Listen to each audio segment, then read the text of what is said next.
Here's the big challenge of life. You can have more than you've got because you can become more than you are. That's the challenge. And of course the other side of the coin reads, unless you change how you are, you'll always have what you got. I have found in my experience that income does not far exceed personal development. Now sometimes income takes a lucky jump, but sure enough, unless you grow out where it is, it'll usually come back where you are. Life has strange ways. If somebody hands you $1 million, best you become a millionaire quickly, so you get to keep the money. Otherwise, sure enough, it'll disappear.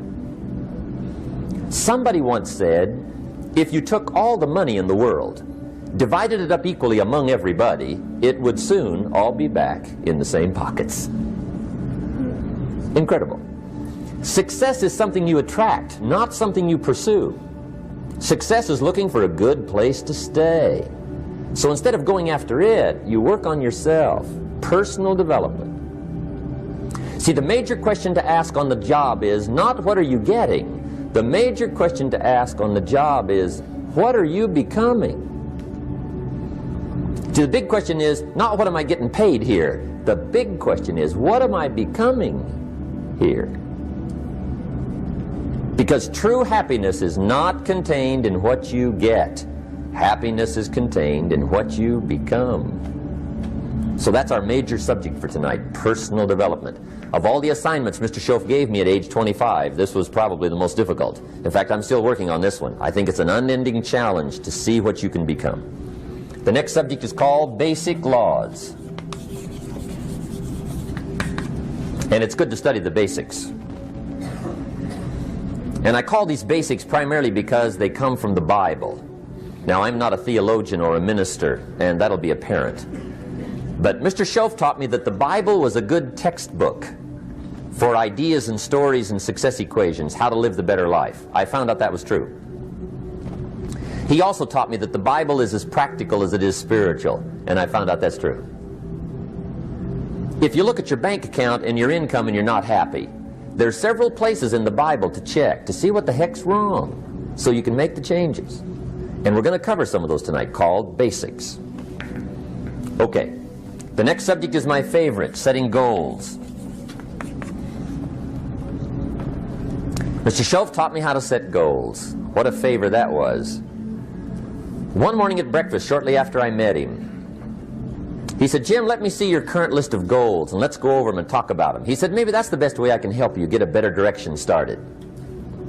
And I said, I don't have a list. He said, well, is it out in the car or home somewhere? I said, no, sir. I don't have a list anywhere. He said, well, young man, that's where we got to start. He said, I can tell you right now, if you don't have a list of your goals with you, he said, I can guess your bank balance within a few $100s. Which he did. And that got my attention. I said, you mean my bank balance would change if I had a list of goals? He said, drastically. That day I became a willing student how to set goals. And sure enough, learning how to set goals changed my life. And I often wondered why no one had ever taught me how to set goals up until age 25. I went to high school, but if they offered it, I missed it. I went to college for a year, never heard it. I worked for Sears. Really. And to my knowledge, Sears never taught it. Right? How to set goals. So here I am, age 25, married, my family's starting, I've been to college, I'm working, and I still don't know how to set goals. But fortunately, when I was 25, I met the man who taught me how, and it revolutionized my whole life.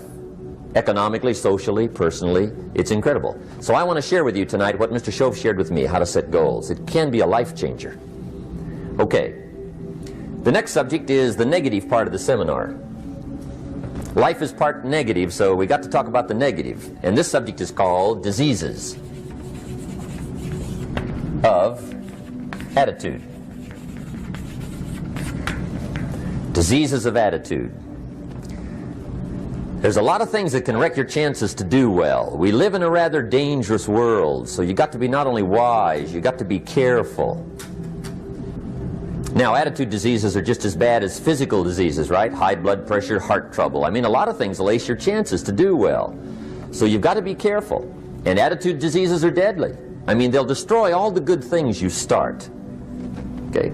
So we'll go through those attitude diseases, how to spot them, how to look for them, what they are, and the cure. And I'm a pro on these because I've had them all, so I can give you excellent advice on these. Now, the last subject we're going to consider tonight is called the day that turns your life around. The day that turns your life around. And under this subject, we're going to talk about the emotions that can change your life. Human beings are emotional creatures, and emotions are powerful for life change. Now, of course, emotions are so powerful they can go either way on you. Emotions can either build or destroy. So you really have to employ emotions properly. We call civilization the intelligent management of human emotions. If you can intelligently apply your emotions in the right direction, no telling what can happen. Could turn your life around one day would be sufficient.